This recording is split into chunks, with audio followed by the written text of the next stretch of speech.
بسم اللہ الرحمن الرحیم۔ السلام علیکم۔ اس جیل میں کام کرتے ہوئے مجھے کافی سال ہو چکے تھے۔ میں اتنا تجربے کار ہو گیا تھا کہ قیدی کی شکل دیکھ کر ہی بتا سکتا تھا کہ وہ بے گناہ ہے یا گناہ گار، اور مجھے صاف اندازہ ہو گیا تھا کہ وہ قیدی ہے یا گناہ گار، لیکن پھر بھی سزا لینے کے لیے تیار بیٹھا تھا۔ کہتا تھا کہ مجھے سزا دی جائے گی، پر ایسا کیوں تھا؟ میں یہ جاننا چاہتا تھا کہ کیونکہ لوگ گناہ کرتے ہیں اور کہتے ہیں کہ میں نے گناہ نہیں کیا، لیکن اس نے گناہ نہیں کیا تھا اور وہ کہہ رہا تھا کہ میں نے گناہ کیا ہے۔ اس طرح کی بات پر تو کوئی بھی پرتجسس ہو ہی جاتا ہے۔ میں بھی ہو گیا اور میں نے فیصلہ کیا کہ میں اس معاملے کی تہہ تک پہنچوں گا۔ میرا طریقہ بڑا ہی نرالا تھا۔ میں نے باورچی کو بلایا اور اسے کہا کہ آج رات ان کے لیے بکرے کی ران بنائی جائے۔ باورچی نے کہا کہ قیدیوں کے لیے بکرا بنانا چھوڑ دیا گیا ہے کیونکہ بکرا بہت مہنگا ہو گیا ہے، اس لیے اسے جیل کے مینیو سے نکال دیا گیا ہے۔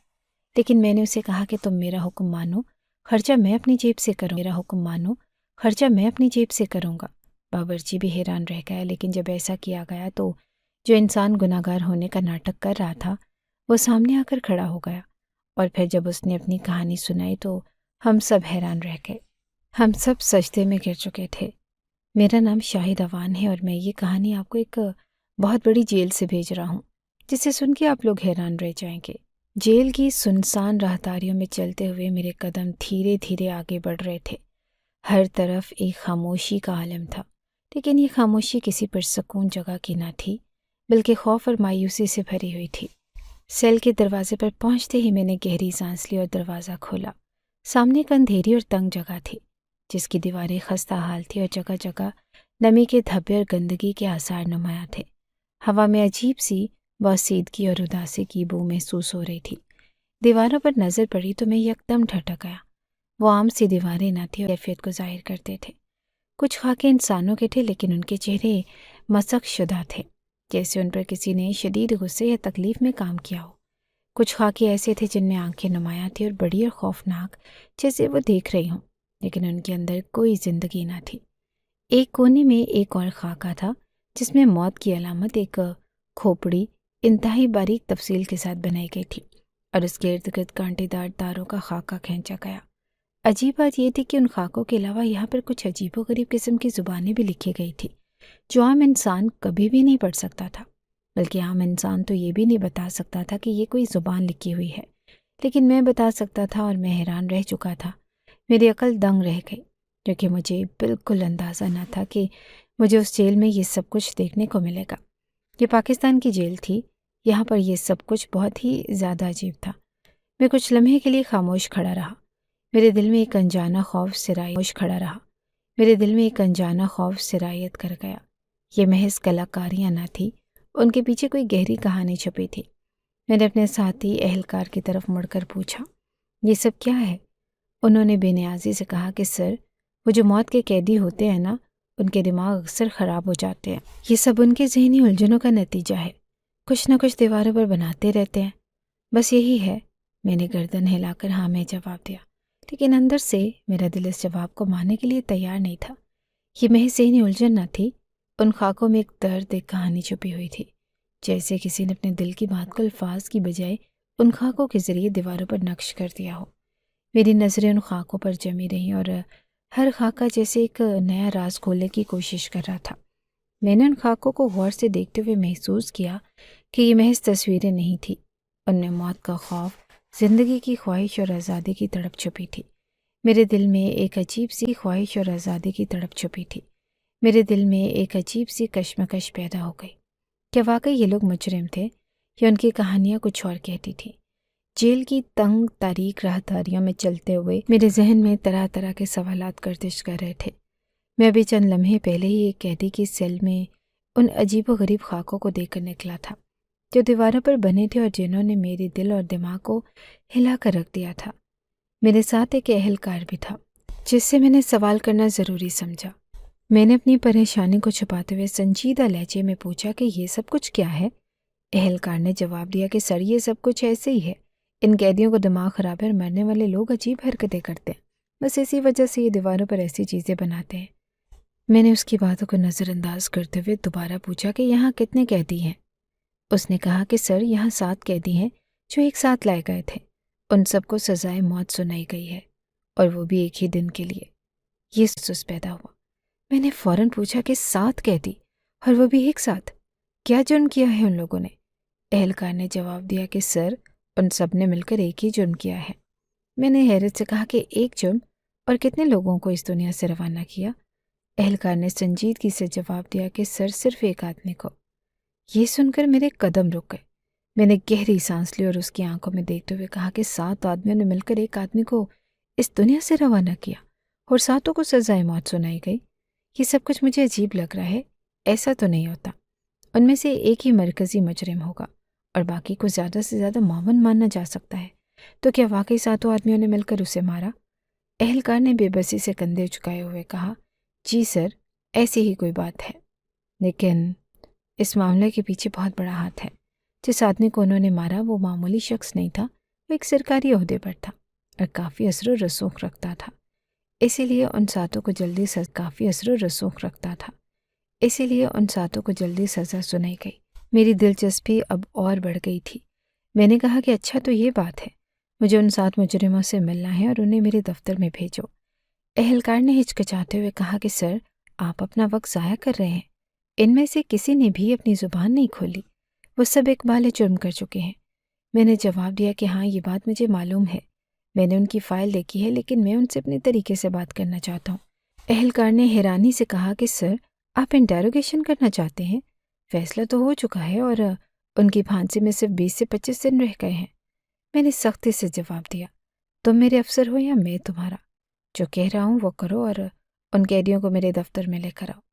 اہلکار نے سر جھکا کر کہا کہ جی سر، میں تھوڑی دیر میں انہیں زنجیریں پہنا کر آپ کے دفتر میں بھیجتا ہوں، لیکن سر، وہ 7 ہٹے کٹے جوان ہیں، یہ نہ ہو کہ وہیں سے بھاگنے کا کوئی منصوبہ بنا لیں۔ میں نے تحمل سے کہا کہ یہ میرا، اور کرسی پر بیٹھ کر سوچنے لگا کہ یہ 7 لوگ کون تھے؟ ایسا کیا جرم تھا جس نے ان سب کو موت کے کٹہرے میں لا کھڑا کیا؟ دفتر کے ماحول میں خاموشی تھی۔ میں نے سامنے رکھی فائل کو دوبارہ کھولا اور ایک ایک صفحہ پڑھنے لگا۔ ہر صفحے پر انہیں 7 قیدیوں کے اقبال جرم کا ذکر تھا۔ ہر کسی نے لکھا تھا کہ ہاں، انہوں نے یہ جرم کیا ہے، لیکن ان اعترافات میں ایک عجیب سی یکسانیت تھی، جیسے یہ سب کسی خاص طریقے سے لکھوائے گئے ہوں۔ ان میں جذبات یا سچائی کی جھلک نہ تھی، بس زبردستی کی تحریر معلوم ہوتی تھی۔ کچھ دیر بعد دروازہ کھلا اور اہلکار نے اندر جھانک کر کہا کہ سر، قیدی تیار ہیں، کیا انہیں اندر لاؤں؟ میں نے گہری سانس لی اور کہا کہ ہاں، لے آؤ۔ چند لمحوں بعد 7 نوجوان زنجیروں میں جکڑے ہوئے کمرے میں داخل کیے گئے۔ وہ سب ایک قطار میں کھڑے کیے گئے تھے۔ ان کے چہرے سپاٹ تھے، آنکھوں میں نہ خوف تھا نہ ہی کوئی خاص جذبات۔ ان کی عمر 20 سے 30 کے درمیان معلوم ہو رہی تھی۔ ان میں سے ہر ایک مضبوط جسم کا نہیں تھا، بلکہ ایک عجیب سا سکون تھا۔ میں نے غور سے ان سب کو دیکھا اور کہا کہ تم 7 نے ایک آدمی کو مارا، اور تم سب نے اقبال جرم بھی کیا، کیا یہ سچ ہے؟ ان میں سے کوئی بھی نہ بولا، سب کے چہرے خاموشی سے جھکے رہے۔ میں نے دوبارہ کہا کہ میں جانتا ہوں کہ تم سب نے جرم قبول کیا ہے، لیکن میں سچ جاننا چاہتا ہوں۔ تم میں سے کوئی بتائے گا کہ اصل کہانی کیا ہے؟ ایک لمحے کے لیے کمرے میں مکمل خاموشی چھا گئی۔ ان میں سے ایک، جو باقیوں سے تھوڑا لمبا اور مضبوط لگ رہا تھا، آگے بڑھا اور اس نے نظریں اٹھائیں اور کہا کہ سر، ہم نے جو کیا وہ ہمارے لیے غلط نہیں تھا، ہم نے وہی کیا جو ضروری تھا۔ یہ سن کر میرے دل میں اور سوالات اٹھے۔ میں جانتا تھا کہ اس جرم کے پیچھے کوئی بڑی کہانی چھپی ہوئی ہے۔ ان 7 کے چہرے کسی مجرم کے نہیں لگ رہے تھے۔ ان کی آنکھوں میں خوف کی بجائے ایک قسم کی سکون بھری تسلی تھی، جیسے وہ اپنی قسمت کو قبول کر چکے ہوں۔ میں نے فیصلہ کیا کہ اس انٹیروگیشن کو روایتی طریقے سے نہیں کروں گا۔ مجھے ان کے اندر قسمت کو قبول کر چکے ہوں۔ میں نے فیصلہ کیا کہ اس انٹیروگیشن کو روایتی طریقے سے نہیں کروں گا۔ مجھے ان کے اندر چھپے راز کو باہر نکالنا تھا، چاہے اس کے لیے مجھے رات بھر کیوں نہ لگانا پڑے۔ جب اس میں سے ایک قیدی نے اپنا منہ کھولا تھا اور ایک ہی جملہ بولا تھا جو قدرے سنجیدہ لگ رہا تھا، جس نے کہا کہ سر، ہم نے جو کیا وہ ضروری تھا۔ یہ جملہ سن کر میں چونک گیا۔ میں نے فوراً جواب دیا کہ ضروری تھا؟ یہ کیسا جواز ہے؟ ضروری تو یہ تھا کہ تم لوگ قانون کا راستہ اپناتے، جرم کرنے کا نہیں۔ دیکھو، اب تو یہ فیصلہ ہو چکا ہے اور تمہارے پاس زیادہ وقت نہیں بچا۔ کم سے کم مجھے تو سچائی بتا دو۔ میری بات پر وہ خاموش رہے۔ کچھ دیر بعد ایک اور قیدی، جس کا نام سلیم تھا، وہ بولا کہ سر، آپ کو سچائی بتا کر کیا کریں گے؟ ابھی آپ نے خود ہی کہا کہ 20-25 دن بعد ہم سب کو پھانسی دے دی جائے گی، تو اب سچ بولنے کا کیا فائدہ؟ میں نے اسے غور سے دیکھا اور کہا کہ تم لوگ سب کچھ مان چکے ہو، ایک بالغ جرم کر چکے ہو، لیکن میں جاننا چاہتا ہوں کہ اس جرم کے پیچھے ہو، ساتھ کے ساتھ نوجوان ہو۔ تمہارے چہروں سے لگتا ہے کہ تم پڑھے لکھے بھی ہو، تم سب کے گھر والے ہوں گے، ماں باپ، بہن بھائی، شاید کسی کی بیوی یا بچے بھی ہوں گے۔ کیا تم نے ان کے بارے میں نہیں سوچا؟ کیا تمہیں ان کی کوئی فکر نہیں؟ میرے سوال پر ان کے چہروں پر ایک لمحے کے لیے افسردگی چھا گئی۔ وہ سب خاموشی سے ایک دوسرے کی طرف دیکھنے لگے، جیسے کسی بے آواز مکالمے میں مشغول ہوں۔ آخر کار وہی قیدی سلیم دوبارہ بولا، سر آپ کی باتوں سے لگتا ہے کہ جیسے آپ سمجھ رہے ہیں کہ ہم بے قصور ہیں۔ میں نے تلخ لہجے میں جواب دیا، مجھے یہ نہ بتاؤ کہ مجھے کیا لگتا ہے، میں اپنی بات بہت سوچ سمجھ کر کرتا ہوں، میں کوئی عام آدمی نہیں ہوں۔ میں پہلے انٹیروگیشن کے ڈپارٹمنٹ میں کام کرتا تھا، تم لوگوں کے سانس لینے کا انداز بھی مجھے بہت کچھ بتا سکتا ہے۔ تمہیں جو کچھ کہنا ہے صاف صاف کہو، اگر سچ بولو گے تو شاید میں تمہاری کچھ مدد کر سکوں۔ یہ سن کر سلیم کے چہرے پر ایک لمحے کے لیے حیرت کی جھلک آئی، لیکن پھر اس نے سر ہلا کر کہا کہ سر ہمیں کسی کی مدد کی۔ سلیم کے چہرے پر ایک لمحے کے لیے حیرت کی جھلک آئی، لیکن پھر اس نے سر ہلا کر کہا کہ سر ہمیں کسی کی مدد کی ضرورت نہیں۔ یہ بات اس نے بدتمیزی کے انداز میں نہیں کی تھی، بلکہ سیدھے اور صاف انداز میں کہی تھی، جیسے وہ کسی بات پر مکمل یقین رکھتا ہو۔ میں نے کچھ دیر خاموشی اختیار کی اور پھر سلیم سے کہا کہ تم سب میں سے تم ہی سب سے زیادہ سمجھدار لگتے ہو۔ تم بتاؤ کہ تم لوگ اپنی زندگی سے اتنے بیزار کیوں ہو؟ یہ دنیا جیسی بھی ہے رہنے کے قابل ہے۔ ایک بیمار انسان جس کی زندگی تکلیفوں سے بھری ہوتی ہے، وہ بھی مرنا نہیں چاہتا، اور تم لوگوں کو دیکھ کر لگتا ہے کہ تمہارے پاس جینے کی ہر وجہ موجود ہے۔ کیا تم لوگوں کے خاندان نہیں ہیں؟ میری بات سن کر ان کے چہروں پر دکھ کے سائے مزید گہرے ہو گئے۔ مجھے صاف نظر آ رہا تھا کہ میری باتوں نے ان کے دل کے کسی نہ کسی گوشے کو چھوا ہے۔ ان کی آنکھوں میں ایک لمحے کے لیے نمی سی چھلکنے لگی، لیکن اس کے باوجود بھی وہ اپنی ضد پر قائم رہے۔ سلیم نے نظریں جھکا کر کہا کہ سر ہم نے جو کیا وہ غلط تھا، ہم نے اپنا جرم قبول۔ میں نے کہا کہ تم نے اپنا جرم قبول کر لیا، لیکن کیوں؟ کیا واقعی تم سب نے مل کر وہ جرم کیا تھا، یا تم کسی کو بچانے کی کوشش کر رہے ہو؟ سچائی کو چھپانے کا کیا فائدہ؟ اس بار سلیم خاموش رہا اور اس کے باقی ساتھی بھی خاموشی سے ایک دوسرے کی طرف دیکھنے لگے، لیکن کوئی کچھ نہ بولا۔ جب میں نے دیکھا کہ یہ لوگ مزید کچھ نہیں بتائیں گے تو میں نے ان کی زنجیروں کو کھنکتا ہوا دیکھتے ہوئے اہلکار کو اشارہ کیا کہ انہیں واپس لے جایا جائے۔ جب وہ سب وہاں سے چلے گئے تو میں کرسی پر بیٹھ کر گہری سوچ میں ڈوب گیا۔ ان کے رویے نے مجھے اور زیادہ الجھا دیا تھا۔ یہ سب کچھ اتنا آسان نہیں لگ رہا تھا جتنا نظر آ رہا تھا۔ اسی وقت اہلکار واپس آیا اور مجھ سے بولا کہ سر آپ کو کیوں لگتا ہے کہ یہ لوگ مجرم نہیں؟ انہوں نے خود ایک بالغ جرم کیا ہے، ان کے کیس میں کوئی پیچیدگی نہیں ہے۔ میں نے اہلکار کی طرف دیکھا اور کہا کہ چلو میرے ساتھ، میں تمہیں دکھاتا ہوں کہ مجھے کیوں لگتا ہے کہ ان کے کیس میں کچھ گڑبڑ ہے۔ اہلکار نے حیرت سے میری طرف دیکھا، لیکن اس نے مزید سوال نہ کیے۔ میں نے اسے سوچنا شروع کر دیا، کیا یہ واقعی ایک سیدھا سادہ کیس تھا، یا ان ساتوں کی خاموشی کے پیچھے کوئی بہت بڑی سازش چھپی تھی؟ ان کی آنکھوں میں جو سکون تھا وہ کسی عام مجرم کا سکون نہیں تھا۔ ان کے چہروں پر شرمندگی یا پچھتاوا بھی نظر نہیں آ رہا تھا۔ یہ سب کچھ مجھے کچھ اور ہی کہانی کی طرف اشارہ کر رہا تھا، اور ان کی کہانی ختم نہیں ہوئی تھی، بلکہ شاید وہ کہانی ابھی شروع ہی ہوئی تھی۔ میں اس اہلکار کو لے کر اس جیل تک آیا جہاں یہ 7 قیدی رہتے تھے۔ اس وقت وہ سب باہر مشقت میں مصروف تھے، اس لیے جیل خالی تھی، اور میں نے چاروں طرف نظر دوڑائی۔ جیل کی دیواریں عام قیدیوں کی جیل کی طرح نہیں تھی، اور یہاں دیواروں پر عجیب و غریب نقش و نگار تھے۔ ان میں سے ایک دیوار پر ایک چہرہ بنایا گیا تھا جسے دیکھ کر ایک عجیب سا احساس ہوتا تھا۔ قریب جا کر میں نے ان نقوش کو غور سے دیکھا۔ یہ محض کوئی عام کلاکاری نہ تھی جیسا کہ اہلکار نے کہا، کہ بلکہ اس میں ایک گہری کہانی چھپی تھی۔ میں نے دیوار پر بنے چہرے کی طرف اشارہ کرنے کہا کہ بلکہ اس میں ایک گہری کہانی چھپی تھی۔ میں نے دیوار پر بنے چہرے کی طرف اشارہ کرتے ہوئے کہا کہ یہ جو تم کلاکاری سمجھ رہے ہو یہ محض آرٹ نہیں، یہ ایک کہانی بیان کر رہا ہے۔ یہ جو چہرہ بنایا گیا ہے یہ عام چہرہ نہیں لگتا، یہ وہ چہرہ ہے جیسے یہ قیدی مجرم کا چہرہ ظاہر کر رہے ہیں۔ لیکن دیکھو یہاں دیوار پر جو زبان لکھی ہے یہ عام زبان نہیں، یہ سنسکرت ہے۔ اہلکار نے حیرت سے میری طرف دیکھا اور بولا کہ سر سنسکرت یہ تو دنیا کی سب سے پرانی زبان ہے۔ میں نے سر ہلاتے ہوئے کہا کہ بالکل، اور تمہیں کیا لگتا ہے کہ آج کے دور میں کتنے لوگ ہوں گے جو سنسکرت پڑھ سکتے ہوں گے؟ یہ زبان اتنی قدیم اور پیچیدہ ہے کہ اسے سیکھنے کے لیے وقت اور علم چاہیے، اور جیسے یہ زبان آتی ہے وہ کوئی عام انسان نہیں ہو سکتا۔ ایسا شخص نہ صرف پڑھے لکھے ہونے کے ساتھ ساتھ ذہین بھی ہوگا بلکہ اس علم و حکمت سے بھی گہرا تعلق ہوگا۔ لیکن یہاں ایک سوال پیدا ہوتا ہے، اگر ان قیدیوں میں سے کوئی اتنا ذہین اور سمجھدار ہے تو پھر وہ کیوں ایسے جرم میں ملوث ہوا؟ اہلکار نے حیرانی سے کہا، سر یہی بات تو میں سمجھ نہیں پا رہا۔ جو لوگ واقعی مجرم ہوتے ہیں وہ تو ہر حال میں خود کو بے گناہ ثابت کرنے کی کوشش کرتے ہیں، لیکن یہاں معاملہ الٹا ہے۔ اگر یہ شخص بے گناہ ہے تو پھر خود کو مجرم کیوں ثابت کر رہا ہے؟ میں نے گہری سانس لی اور دیوار کی لکھی ہوئی تحریر کی طرف اشارہ کیا۔ یہ جو کچھ یہاں لکھا ہوا ہے اس کا مفہوم یہ نہیں، کہانی مکمل نہیں لکھی گئی بلکہ اسے گھما پھرا کر لکھا گیا ہے۔ صاف ظاہر ہے کہ اس میں کوئی بات چھپائی جا رہی ہے۔ یہ عبارت کسی پیغام کی طرف اشارہ کر رہی ہے۔ اہلکار نے جھجکتے ہوئے پوچھا کہ سر کیا آپ اس زبان کو پڑھ سکتے ہیں؟ میں نے اس بات میں سر ہلاتے ہوئے جواب دیا کہ ہاں، میں اس زبان کو پڑھ سکتا ہوں، تبھی تو میں نے ان قیدیوں کو اپنے پاس بلایا تھا۔ یہ تحریر ان کی کہانی کا کوئی سرا فراہم کرتی ہے۔ اہلکار نے مزید حیرت ہوئی۔ میں نے دیوار کی عبارت کو غور سے پڑھنا شروع کیا۔ کچھ لمحوں بعد میں نے جواب دیا کہ یہ مکمل بات نہیں ہے، بس ایک اشارہ ہے، ایک انتباہ۔ اس تحریر کا مفہوم کچھ یوں ہے، جب کسی معصوم کے ساتھ زیادتی ہوتی ہے تو وہ جگہ بدلے کی علامت بن جاتی ہے۔ یہاں وہ عذاب اترتے ہیں جو کسی کے کیے کا حساب چکانے کے لیے آتے ہیں۔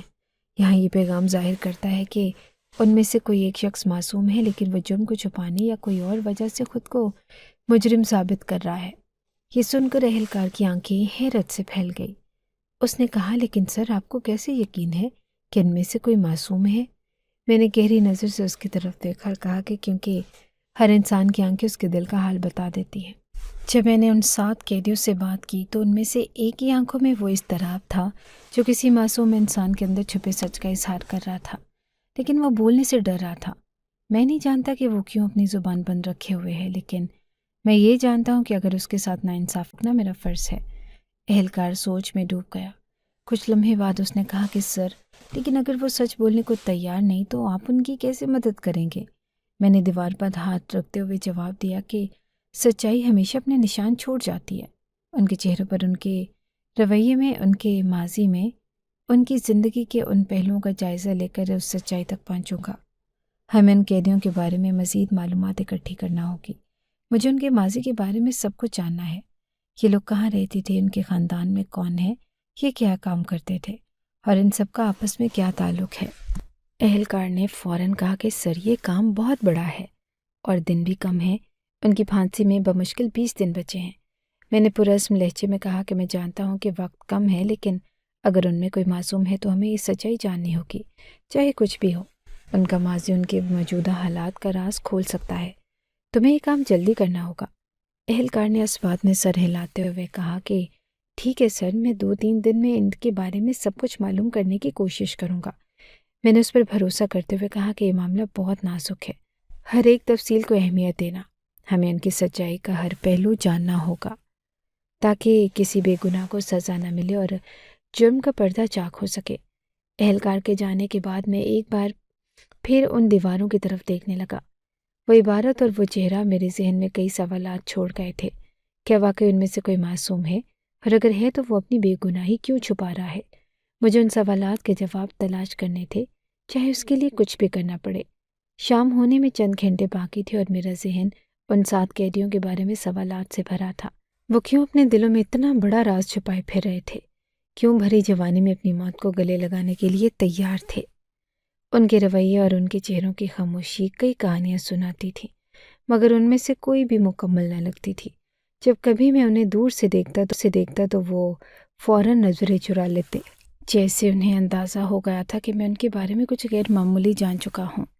شاید انہیں یہ خوف تھا کہ میں ان کے راز کو منظر عام پر لے آؤں گا، یا شاید انہیں یقین تھا کہ میں بھی ان کی طرح ان کے راز کا بوجھ نہیں اٹھا سکوں گا۔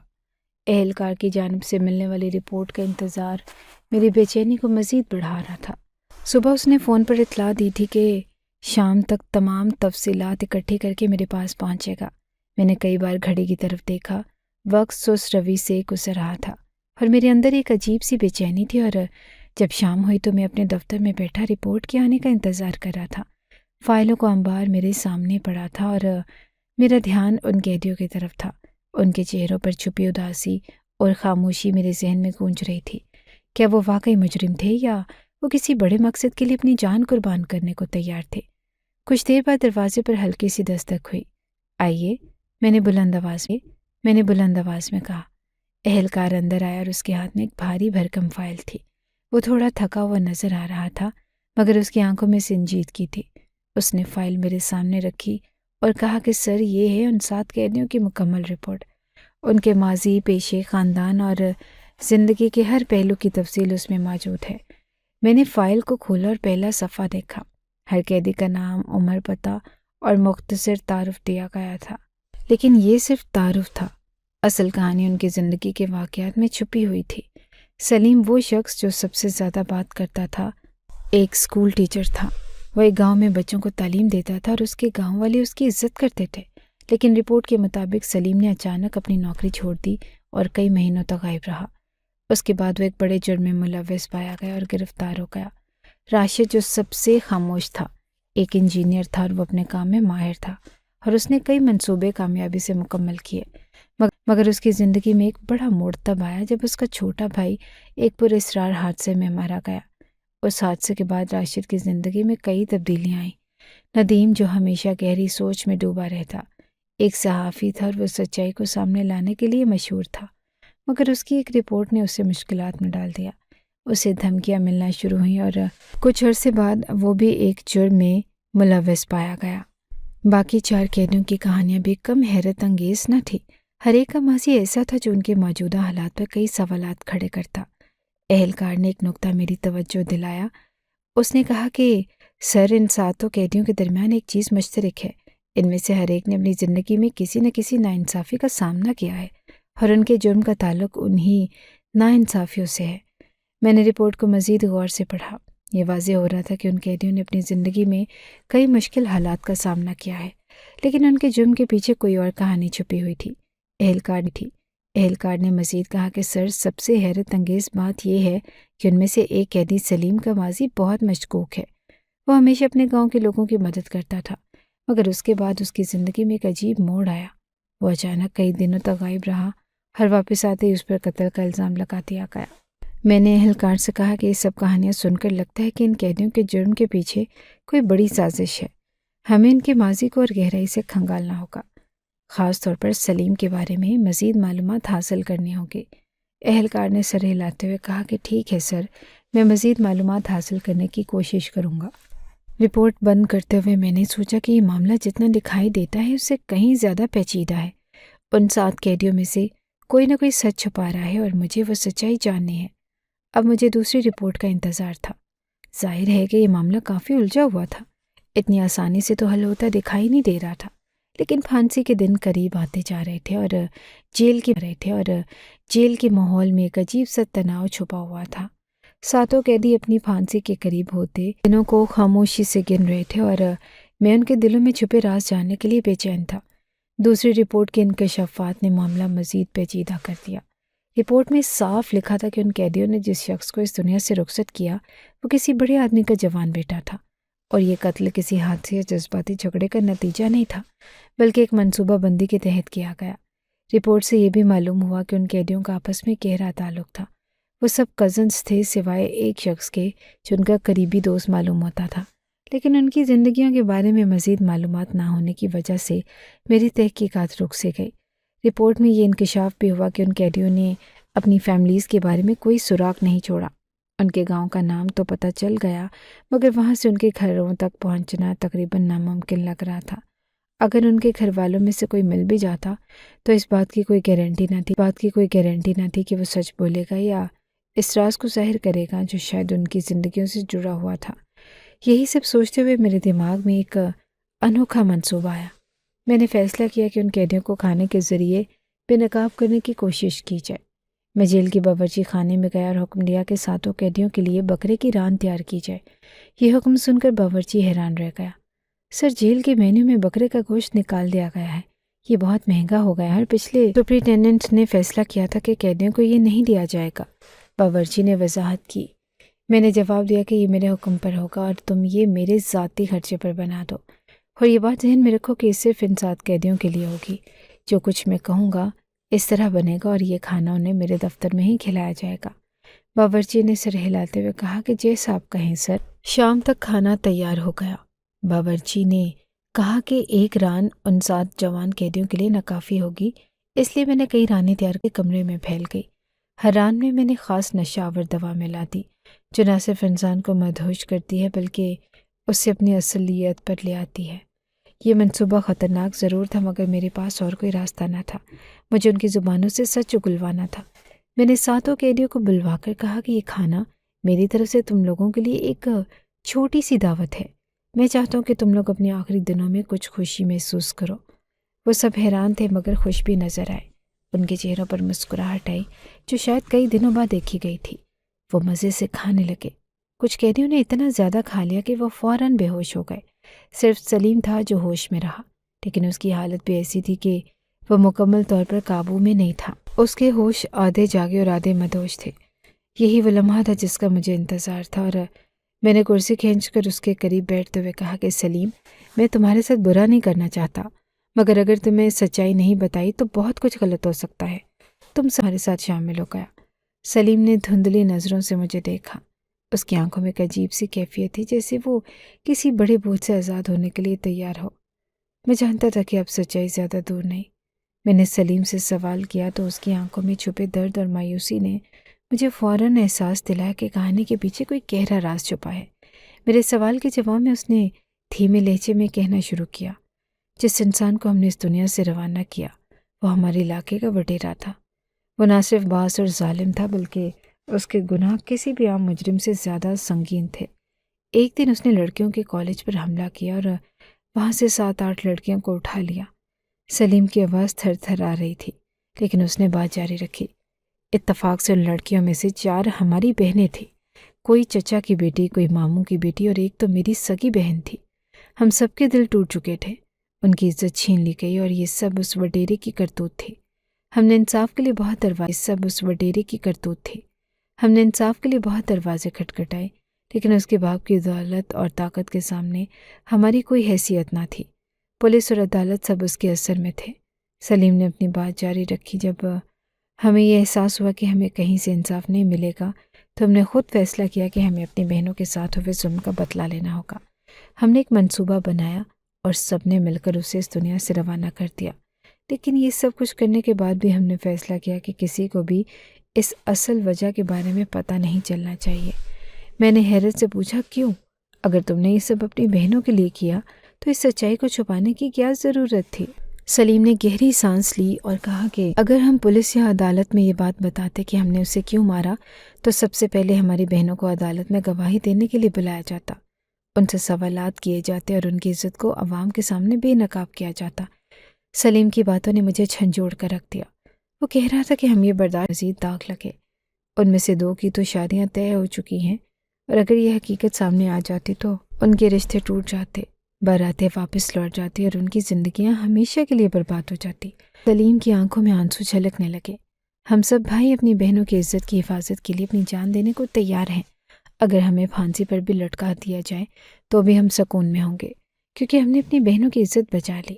ہم نے جو کیا وہ صرف اس لیے کیا کہ ہم اپنے گھر کی عورتوں کو مزید اذیت سے بچا سکیں۔ میں نے سلیم سے پوچھا کہ جیل کی دیواروں پر جو کچھ لکھا گیا اس کا مطلب کیا ہے؟ اس نے جواب دیا کہ یہ سب کچھ میں نے لکھا، یہ میری کہانی ہے اور میں نے اس سے لکھا تاکہ کوئی تو سمجھے۔ مجھے امید تھی کہ کوئی ایسا شخص ملے گا جو ہماری اصل حقیقت تک پہنچ سکے گا۔ آپ نے دیواروں پر لکھی گئی باتوں کو سمجھ لیا، اسی لیے میں آپ کو یہ سب بتا رہا ہوں، لیکن میری آپ سے گزارش ہے کہ آپ یہ سب باتیں کسی کو نہ بتائیں۔ سلیم کی کہانی سن کر میرا دل کانپ اٹھا۔ ایک طرف میں ان بھائیوں کے جذبے کو ہوں، لیکن میری آپ سے گزارش ہے کہ آپ یہ سب باتیں کسی کو نہ بتائیں۔ سلیم کی کہانی سن کر میرا دل کانپ اٹھا۔ ایک طرف میں ان بھائیوں کے جذبے اور قربانی کو سمجھ رہا تھا اور دوسری طرف مجھے یہ احساس ہو رہا تھا کہ ان کی مدد کرنا تقریباً ناممکن ہے۔ اگر میں یہ کیس دوبارہ کھلوا بھی دوں تو ان کی بہنوں کی گواہی کے بغیر ان کا دفاع ممکن نہیں ہوگا، اور وہ خود بھی اس بات پر راضی نہ تھے کہ ان کی بہنوں کو عدالت میں بلایا جائے۔ سلیم نے میری طرف دیکھ کر کہا کہ ہم مجرم ہیں لیکن ہمارے دل مطمئن ہیں۔ ہم نے وہی کیا جو ہمیں کرنا چاہیے تھا۔ اگر ہمیں پھانسی دے دی جائے تو بھی ہم اس بات پر افسوس نہیں کریں گے، لیکن ہم یہ نہیں جانتے کہ ہماری بہنوں کی عزت پر حرف آئے۔ یہ سن کر میں خاموش ہو گیا۔ ان 7 قیدیوں کی کہانی نے مجھے ایک ایسی کشمکش میں ڈال دیا جس کا کوئی حل نظر نہیں آ رہا تھا۔ ایک طرف قانون تھا اور دوسری طرف عزت اور غیرت کا مسئلہ۔ میں نے اپنے کمرے میں جا کر سوچنا شروع کیا کہ ان بھائیوں کی مدد کیسے کی جا سکتی ہے، ان کے لیے انصاف کب محفوظ رہے۔ لیکن قانون کے مطابق انصاف کے لیے ان کی بہنوں کا عدالت میں آنا لازمی تھا۔ یہ فیصلہ کرنا میرے لیے مشکل تھا کہ میں ان کے راز کو چھپاؤں یا ان کی مدد کرنے کے لیے کیس دوبارہ کھلواؤں۔ میں نے سوچا کہ اگر میں ان کے گاؤں جا کر ان کی بہنوں سے خفیہ ملاقات کر سکوں تو شاید کوئی ایسا راستہ نکل آئے جو سب کے لیے بہتر ہو۔ جیل کے سپرنٹینڈنٹ کے طور پر میری زندگی میں کئی ایسے دن آئے جب میں نے اپنی ذمہ داریوں اور اصولوں پر سوال اٹھایا، لیکن یہ 7 نوجوان جنہوں نے اپنی بہنوں کی عزت کے لیے ایک انتہائی قدم اٹھایا، میرے دل میں ایک عجیب قسم کی ہمدردی پیدا کر چکے تھے۔ میں ان کے جذبے کو سمجھ رہا تھا اور ان کی قربانی نے میرے دل میں ان کے لیے عزت پیدا کر دی تھی، لیکن ان کی پھانسی کے دن قریب آ رہے تھے اور میں یہ سب دیکھ کر بے بس محسوس کر رہا تھا۔ میں جانتا تھا کہ قانون کے مطابق انہوں نے جرم کیا تھا اور انہیں سزا ملنی چاہیے تھی، لیکن ان کے جرم کے پیچھے چھپی کہانی نے مجھے ایک ایسا راستہ اختیار کرنے پر مجبور کر دیا جو اصولوں کے خلاف تھا۔ ان 7 نوجوانوں کی زندگی بچانے کا تھا انہیں راتوں رات جیل سے بھگا دینا۔ یہ فیصلہ کرنا آسان نہ تھا۔ میں ایک سرکاری ملازم تھا اور میری نوکری اور عزت داؤ پر لگ سکتی تھی۔ اگر میرے اس عمل کی حقیقت سامنے آ جاتی تو میری باقی کی زندگی جیل کی سلاخوں کے پیچھے گزر سکتی تھی، لیکن دوسری طرف میری ضمیر نے مجھے جھنجھوڑ کر رکھ دیا۔ کیا 2 سال کی نوکری ان 7 نوجوانوں کی زندگیوں سے زیادہ اہم تھی؟ میں نے گہری سوچ کے بعد فیصلہ کر لیا۔ میں نے اپنی ساری زندگی قانون کی پاسداری کی تھی، لیکن یہ پہلا موقع تھا جب میں نے قانون کے خلاف جانے کا ارادہ کیا۔ میں نے اپنے دل کو یہ تسلی دی کہ اگر میرے اس اقدام سے ان 7 نوجوانوں کی زندگیاں بچ جاتی ہیں اور ان کی بہنوں کی عزت محفوظ رہتی ہے تو یہ فیصلہ غلط ثابت نہیں ہوگا۔ میں نے اپنے منصوبے پر عمل کرنے کے لیے پوری رات سوچا۔ مجھے معلوم تھا کہ اگر یہ کام کامیاب نہ ہوا تو میری زندگی ختم ہو جائے گی۔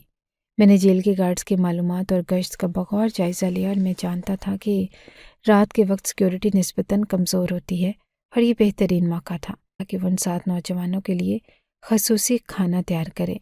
میں نے ایک بار پھر ان کے لیے اپنی طرف سے دعوت کا بہانہ بنایا تاکہ وہ خوش ہوں اور اپنی مشکل زندگی میں کچھ لمحے سکون کے گزار سکیں۔ کھانے کے دوران میں نے ان سے کہا کہ میں ان کی کہانی سے متاثر ہوں اور ان کی مدد کرنا چاہتا ہوں۔ ان کے چہروں پر حیرت اور امید کے ملے جلے تاثرات تھے۔ جب کھانا ختم ہو چکا تھا تو میں نے انہیں بتایا کہ میں ان کے فرار کا انتظام کر چکا ہوں۔ پہلے تو وہ یقین نہیں کر سکے، لیکن جب میں نے اپنے منصوبے کی تفصیل بتائی تو ان کے چہروں پر ایک نئی روشنی آ گئی۔ اس رات جیل میں خاموشی چھائی ہوئی تھی۔ میں نے چوکیداروں کو چائے بھجوا دی تاکہ وہ کچھ دیر کے لیے اپنے کام میں غافل ہو جائیں۔ میں نے قیدیوں کی جیل کے تالے کھولے اور انہیں اشارہ کیا کہ وہ میرے پیچھے آئے۔ میرے دل کی دھڑکن تیز ہو رہی تھی۔ ایک چھوٹا سا غلط قدم پورے منصوبے کو برباد کر سکتا تھا۔ ہم نے جیل کی پچھلی دیوار کے پاس پہنچ کر ایک خفیہ راستے کا استعمال کیا جو میں نے پہلے ہی تیار کر رکھا تھا۔ وہ 7 نوجوان میرے پیچھے پیچھے چل رہے تھے۔ جیسے ہی وہ دیوار کے پاس پہنچے میں نے ان سے کہا کہ ابھی آپ کی زندگی کا نیا آغاز ہے۔ اپنے گھروں میں واپس جا کر فوراً وہاں سے نکل جائیں اور کسی کو پتہ نہ لگنے دے کہ آپ کہاں ہیں۔ انہوں نے میری طرف دیکھا اور ان کی آنکھوں میں شکر گزاری کے آنسو تھے۔ ان میں سے ایک نے کہا کہ آپ نے ہماری زندگی بچا کر ہم پر احسان کیا ہے۔ ہم وعدہ کرتے ہیں کہ اپنی باقی کی زندگی اپنے خاندان کی حفاظت اور عزت کے لیے وقف کریں گے۔ میں نے ان سے کہا کہ یہ میرا فرض تھا، اب آگے کی زندگی آپ کی ذمہ داری ہے۔ وہ خاموشی سے اندھیرے میں غائب ہو گئے اور میں نے دل میں دعا کی کہ وہ ہمیشہ محفوظ رہیں۔ اگلی صبح جیل میں کھلبلی مچ گئی۔ ہر طرف یہ خبر پھیل گئی کہ 7 قیدی راتوں رات فرار ہو گئے۔ میں خود سب سے زیادہ شور مچا رہا تھا تاکہ کسی کو مجھ پر شک نہ ہو۔ میں نے تفتیشی ٹیم کے ساتھ مل کر فرار کے وجوہات اور راستوں کا جائزہ لیا، لیکن میرے خلاف کوئی ثبوت نہ ملا۔ 2 سال جائزہ لیا، لیکن میرے خلاف کوئی ثبوت نہ ملا۔ 2 سال بعد میں ریٹائر ہو گیا۔ میری جگہ ایک اور سپرنٹینڈنٹ آ گیا اور جیل کی دیواروں پر جو کہانی لکھی تھی اسے پینٹ کر دیا گیا، لیکن میرے دل میں وہ کہانی ہمیشہ زندہ رہی۔ میں نے ان 7 نوجوانوں کو بچا کر اپنی زندگی کا سب سے بڑا فیصلہ کیا تھا۔ مجھے نہیں معلوم کہ وہ اب کہاں ہیں اور کس حال میں ہیں، لیکن میں یہ جانتا ہوں کہ میں نے ان کے لیے ایک نیا موقع فراہم کیا۔ یہ فیصلہ شاید قانون کے خلاف تھا، لیکن میرے دل نے ہمیشہ کہا کہ یہ صحیح تھا۔ ان 7 نوجوانوں کی کہانی میرے دل میں ایک سبق بن کر رہ گئی۔